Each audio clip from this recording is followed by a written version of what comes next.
Hey guys, welcome back. Today we're going to be doing something very fun. Well, I think it's going to be fun. I'm going to be ranking all of the songs on Taylor Swift's newest album, Evermore. If you didn't already know, I'm a huge Taylor Swift fan. I have been for many years. Here's some pictures of me dressing up as various things at her concerts over the years. I think she's great. I've loved her since I was a kid, and her two newest albums, Folklore and Evermore, are just perfect. I may do a ranking of Folklore as well if people are interested. I'm more than happy to do that because I love talking about Taylor Swift. I hope I've got some Swifties in my followers. I don't know, because I don't think I've ever really talked about it much on this channel. Before we get into the ranking, let's start by talking about our mug of the day. So this is today's mug of the day. It's a whale. It's pretty big. The handle is the whale tail, and then you've got his like cool little face. I got it at Paper Chase, and it's part of this really cool collection of stuff. Actually, on my bedside table I have a little pot thing that's an octopus as well, and I have like a sea anemone pot as well that's the same from that whole collection. I think they're very cute and I'm a big fan. He's called Wally the whale. I thought that was appropriate. I'm just gonna jump straight into it, I think. Honestly, Taylor Swift releasing these two albums has pretty much been my big highlights of 2020 because it's been pretty bleak, obviously. Having some like new music that was like perfect for the vibe of what the year, I don't know, what the year was giving us was just amazing. And it's like the whole aesthetic of it just works really wonderfully for me. By the way, if the camera's moving, it's because the tripod's on the bed and my room's small. I can't put it anywhere else. I don't know, I think people still have mixed feelings about Taylor Swift, but honestly, I just think she's really cool, and I think that she's had an amazing career, and I think that these two albums are the best of her discography so far. Until now, I think my favourite album had been Speak Now by far, but then I do love Red, and I also loved 1989. I think my least favourite album was Reputation, but that's just because I still thought it was really good, but it just wasn't my particular taste, whereas these two albums, Folklore and Evermore, were just completely the kind of music I listen to generally, so I was a really big fan of them. Let's get into these rankings. Now, I don't want to get hate comments for my opinions on this. I know that the rankings for these albums, particularly Evermore, have been quite mixed. Like loads of people, just like some people's favourite song is a lot of other people's worst favourite song and vice versa. I think that it's also difficult because it's a really hard album to rank, because to me, I actually don't think there's any bad songs. Now, the song that comes into place 17 for me, so the last on the list, is the only song that I skip. That's just because it's not to my taste musically. I think the lyrics are really clever, I really like the story, and I think Taylor's voice is wonderful in it. However, it's just not to my taste, and that song is Happiness. I know loads of people love it, but it's just not to my taste. I think I felt exactly the same way about Epiphany on Folklore. It's that sort of drone-esque backing to it that, for me, it's just not to my taste. I really think it's great musically, and I think people that like The Archer and people that like Epiphany will really love Happiness. I think those three kind of sit as a trilogy in my brain in terms of the musicality and the production behind it. For me, they're just not to my taste, and I think that's fine. There's always going to be music like that that's just, you know, an artist puts out a song that you're just not the hugest fan of. I don't think it's a bad song by any stretch of the imagination, but I do think that those songs fall into the same category, and it's just not a category that I gel particularly well with. Moving on to place 16. Now this is another one that's really difficult because whenever I listen to it actively, I'm like, oh, this is a great song, I really enjoy listening to it. However, if I'm like listening to the songs on shuffle, I'll listen to it, but if I'm listening to the album like in chronology, I might skip it, and that's Closure. And it's such a shame because I actually just really like the song generally, but because of the standard of the other songs on the album, there's no other place for me to put it because I just prefer other songs, but that doesn't mean that I don't like listening to it. That's why this album is so hard to rank, because I genuinely enjoy listening to all the songs, but the standard is just so high that songs that might have been standout songs on other albums are not standout songs on this album. So on to number 15. Oh, It's Time to Go is my number 15 spot, and I feel like the two bonus songs would have placed in different areas had they been on the non-deluxe version of the album. I've only been able to listen to It's Time to Go and Right Where You Left Me for like a couple of days, and because I've had so much longer to sit with the rest of the album, these two songs are gonna rank further down in my rankings just because I don't have enough time to really let them gel with the rest of the album, if that makes sense. I wasn't able to get hold of the physical album because obviously we're in lockdown in the UK, I'm high risk, I haven't been able to go out, and the one time I did go into a supermarket they also didn't have it, so I had to wait until they were released digitally. It's Time to Go ranks at 15 for me because I just haven't listened to it as much, because out of the two bonus songs I preferred Right Where You Left Me. It's just more to my taste. because I didn't listen to them in cohesion with the rest of the album, they do feel like a separate thing, which is why I think the ranking of those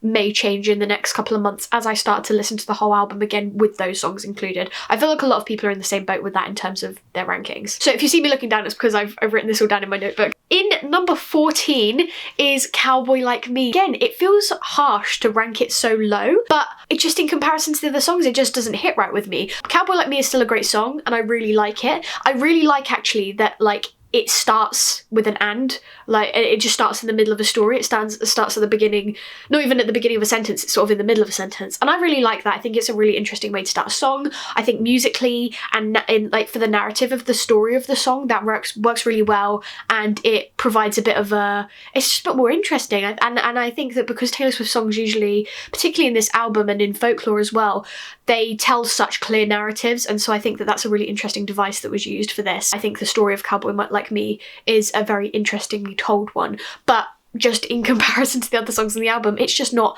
as to my taste as the other ones are, if that makes sense. So in at number 13 is Long Story Short. I think maybe had this song been on Reputation, or had this song been on maybe on Lover even, I feel like maybe it would have been a bit more of a standout song for me and I would have really loved it. However, it gets a little bit lost, I think, in this album, and I don't know why, because it's far more upbeat and it has a faster tempo than a lot of the other songs on this album and a lot of the other songs on Folklore as well. Because of that, I feel like it sort of sits in the world that isn't the world of Folklore and Evermore. I don't know why it feels that way to me, but I think it's because it reminds me a bit of like the pop elements of 1989. It's then got sort of the narrative of Reputation in terms of like this whole story telling and her coming out of the other side of these like, you know, big dramas and stuff. But then I guess in terms of those things, it's got such a combination of all of these different eras, although I do think now is the perfect time to release a song like that. I think it does fit well in terms of like the chronology of her life to fit into this album, and it sort of speaks to all of these past things. But for me, just because it gets a little bit lost among all the other tracks, that's why it ranks at number 13. Not because I don't like the song, because I really do. I feel like I'm going to sound like a broken record here, but there's so many songs. I feel like every song on the album is just like, and it is just so unbelievably high that it's just very hard to rank it in a way that feels fair. Coming in at number 12 is Willow. For some reason, I never like the lead single as much as I like any other songs really on the album, and usually I've put it down to the fact that the lead single that comes out usually comes out quite a bit before the full album, and so you hear that song so many times that you've kind of got song fatigue and you're a bit bored of it by the time that the album actually comes out. I know that like with Red, when that first came out, I listened to We're Never Getting Back Together on repeat. I just every single day until the album came out, so that when the album came out I constantly skipped it, or like Begin Again even, because I love Begin Again, and both of those songs are now some of my absolute favourite Taylor Swift songs. But at the time I'd got so bored of them because I'd repeat listened to them until the album came out that I just ended up skipping them for the actual album. So it's weird to me that now in Folklore and Evermore, Cardigan and Willow were not up there with my favourite songs, even though I didn't have the time to get that sort of like song fatigue with them. But I think it's just because I like the beat of Willow. I think it's really I think it's the perfect lead single, and it makes complete sense for it to be. And I felt the same with Cardigan, because they both set the tone for what the whole album, they set the sort of aesthetic for the album, I guess. And I really like the Willow music video. I thought it was really smart, and I love the imagery, and I think that with anything Taylor Swift does, she's incredibly clever, and I think her lyrics are clever, and I think the way she leaves Easter eggs are clever, and I think her production of her music videos has consistently been just well executed, well thought out, just really well done, and I think Willow is a great example of that. But again, I feel like maybe because the lead singles tend to be more geared towards the general public rather than fans, they tend to go into sort of that more generic. I feel like in terms of storytelling, Willow is more generic, whereas her stories in both Folklore and Evermore are very specific. Like, they tell very clear narratives that you really picture. It's like reading a novel. Whereas I feel like there is obviously a narrative in Willow, however it's a lot more generalised, which I think is definitely great because it appeals to the sort of wider audience, and again it sets the tone for the whole album.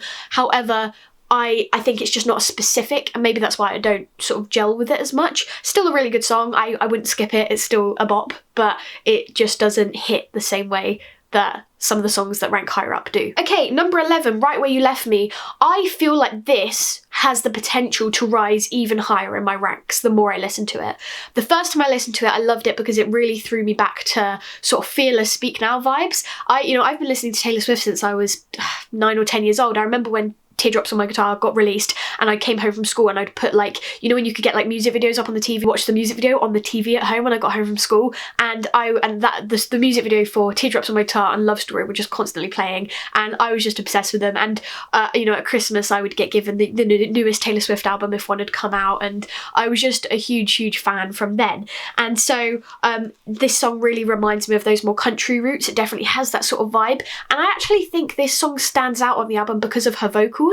Now, I think Taylor Swift has got such a unique vocal quality. She may not have the biggest range or the power to do these amazing riffs and belts and stuff, but quite often people see that as like, oh, you have to be able to do all these crazy riffs and belts and whatever in order to be a good singer. And I think that that's simply not the case. Taylor Swift's songs are incredibly difficult to sing, and like, I'm a trained singer, but her range is not only incredible, but the songs she writes is so specific to her voice that trying to sing them with any voice and vocal quality that isn't hers sounds a bit off. And I think this song stands out because you really hear that in this song. Her voice is so clear, and it just, it's a lovely listening experience to listen to this song, and it just really takes me back to when she sort of used to sing with a little bit more of the southern accent, and I just think the narrative of this song is fantastic as well. There's just so many fantastic elements to this song that I just can see it definitely ranking higher up the more I listen to it, but at the moment I just prefer other songs because I haven't had enough time with this song to really connect to it the way I've connected to some of the other songs. If I had to pick one of the bonus songs to not be bonus songs, I wish I could replace Happiness with Right Where You Left Me. I think if she'd done that, this would just be, I don't know, the greatest album of all time. So number 10 is Evermore. Now, I have really weird mixed feelings about this song because the first time I listened to it, it kind of felt like something of nothing. Like I didn't love it, I didn't hate it, it just kind of, I listened to it and was like, oh, okay, cool. And the thing is, I really loved Exile on Folklore. The second I heard it, I knew it was going to be up there with my favourite songs. I thought Bon Iver's voice and Taylor's voice just meshed so wonderfully together, and you can see both of their songwriting styles really like combine, and I love that. So Evermore, I feel like, was like the sequel that didn't hit as hard. I still love it, I think it's a beautiful song, but for me the jarring thing is whereas in Exile their songwriting sort of melds and meshes really wonderfully, it feels like a little bit of a jump cut between Taylor's part and Bon Iver's part. It was done to the best of its ability. I feel like they meshed it as well as they could with this song, with the two contrasting ideas, but I think Taylor Swift's like Evermore and really leading up to that sort of bridge where Bon Iver comes in, it feels like a different song to the bridge, and even though they're melded by this sort of piano and the tempo changes and it gets, and they've done that, they've melded it well, I feel like it's still just a little bit jarring. Doesn't take away from the fact that I do really love the song, I like the storytelling, and I think their voices just carry this wonderful melody, really powerful, but the jarringness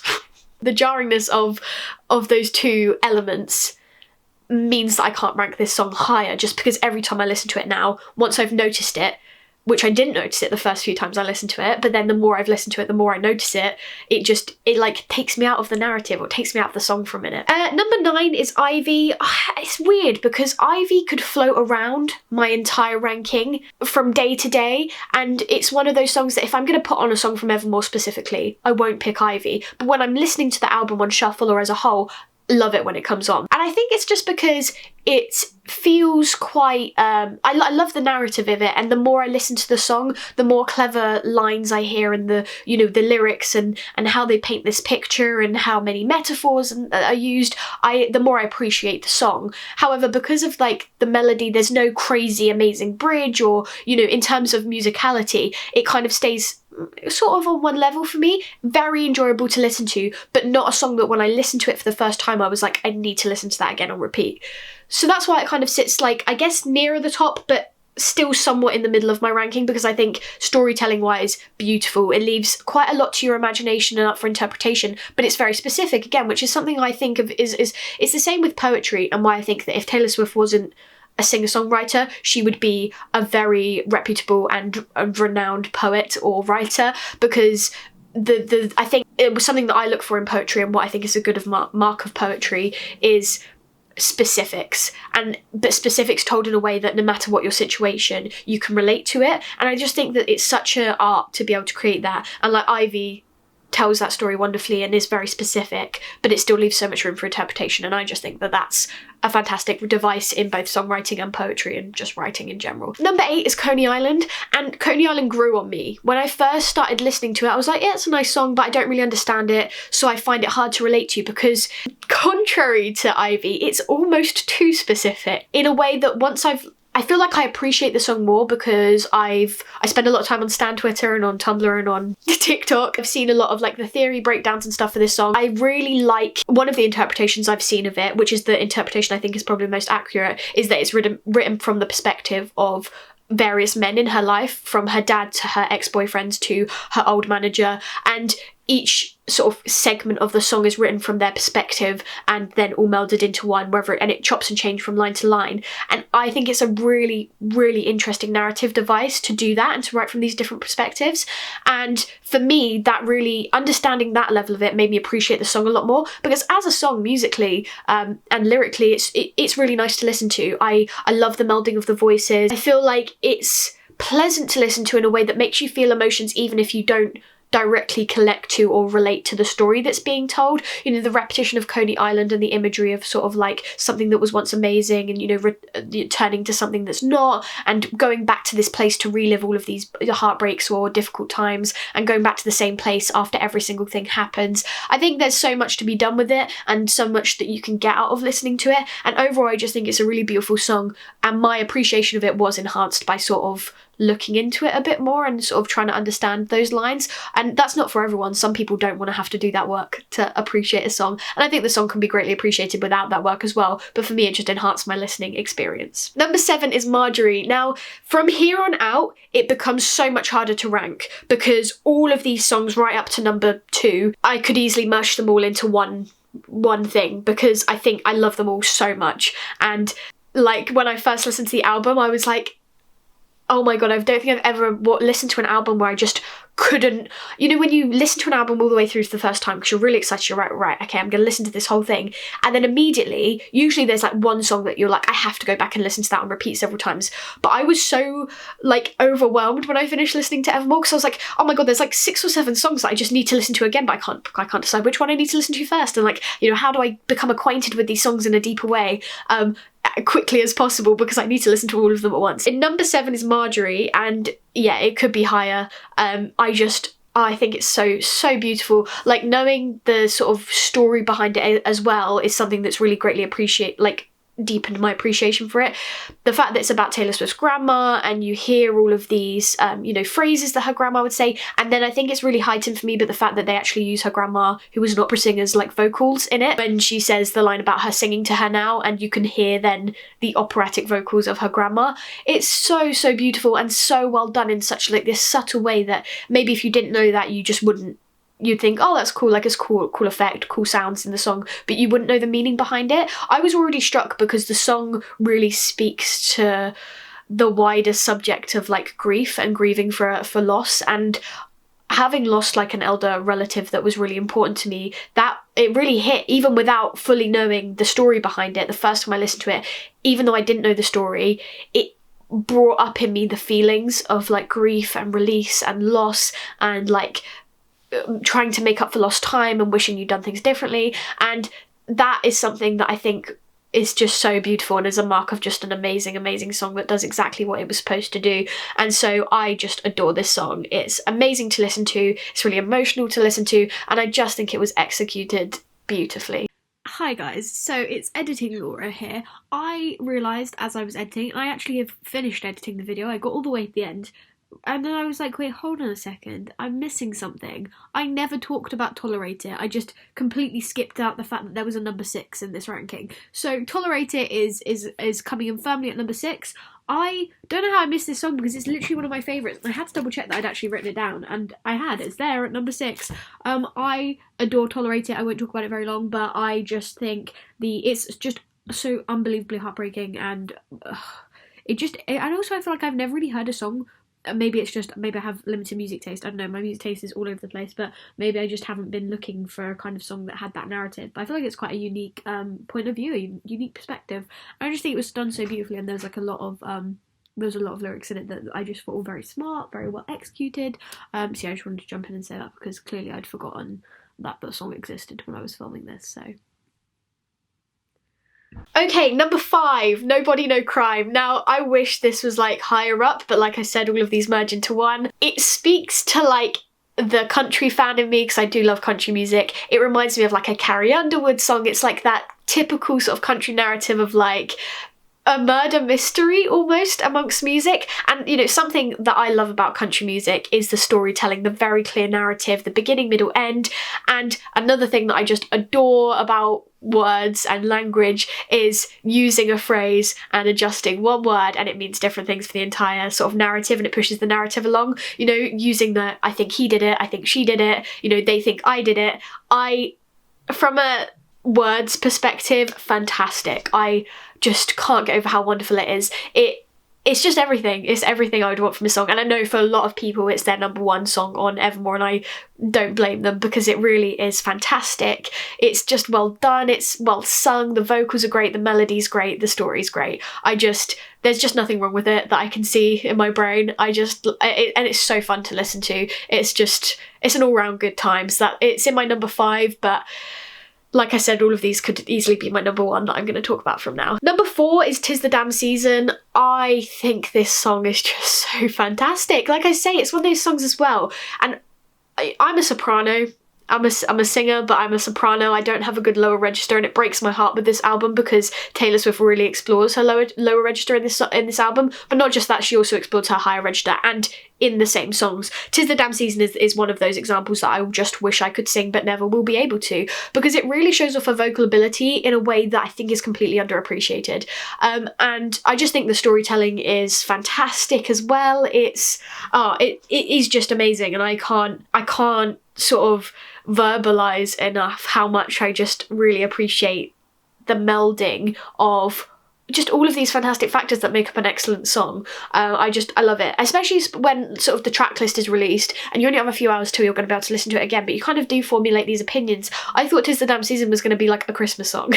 I could see it because I love Taylor Swift's Christmas album. You can like not find it anywhere unless it's some weird pitched up version on YouTube, but I used to have the CD of it, and I really thought it was going to be like another original Christmas song. Like, I love Christmas Tree Farm by Taylor Swift. I think it's a fantastic song, so I was expecting something like Christmas Tree Farm. So then it turns into this sort of like dark, a little bit heartbreaking story of like, you know, young love and being like, you know, you move away and you come back only for the holidays and like to see your family, and it's like rekindling this like love with an old flame. Fantastic storytelling. Like, I can't relate, that's never happened to me, but it still makes me feel all these things, and it's fantastic. I love it. I think it's just a great song. Number 3 is Dorothea. I love this song so much. It's one of the reasons I love Betty in Folklore as well. It's that country bop that we all want, mixed in with a little bit of this like folky sort of indie feel to it, and it tells a wonderful story. And my favourite thing ever is like in the bridge of this, you know, and she really pushes the tempo of the song, and she pushes the words,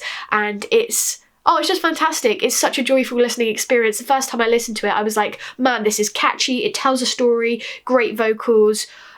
It's everything. I feel like I've said that about all the songs on here, but I genuinely just love this album so much. And Dorothea is just... I'd never really heard the name before. A beautiful name. Love the name Dorothea. It's now up there with my favourite names. And I love that this was the first song they wrote for this album. I think it's a great way for them to have like... I can definitely see why writing a song like Dorothea would be like, man, we need to write another album, because it's just fantastic. Really great writing, great musicality, great... just everything. Now we're in top 2. Now this was quite hard to decide, but actually upon reflection, like, it is what it needs to be. Number 2 is Champagne Problems. The first time I listened to this song, I had such a visceral reaction to it. Like, I literally just felt tears coming down my face, and I was like, what have I got myself into listening to this album? I was laying in bed, it was like the morning it had been released. Obviously it got released at like 5 AM UK time, but I'm not as young as I used to be and I don't set my alarm anymore for the album to come out. But it was like 7 o'clock in the morning and I lay there in bed with my headphones on because my boyfriend was still asleep next to me. I was just laying there, just tears streamed down my face. I was like, oh man, it's gonna be a difficult morning. Champagne Problems is so beautiful and I am so glad she wrote this song for this album. And I'll tell you why, is I think it very much reminds me of New Year's Day, and I love New Year's Day, but I think New Year's Day got lost on that album because there were just so many other songs. And I feel like if Champagne Problems had been released on Lover, or if it had been released on maybe Reputation, I can't really see it fitting into Reputation, but if it had been released on Lover, would have been overlooked, I think.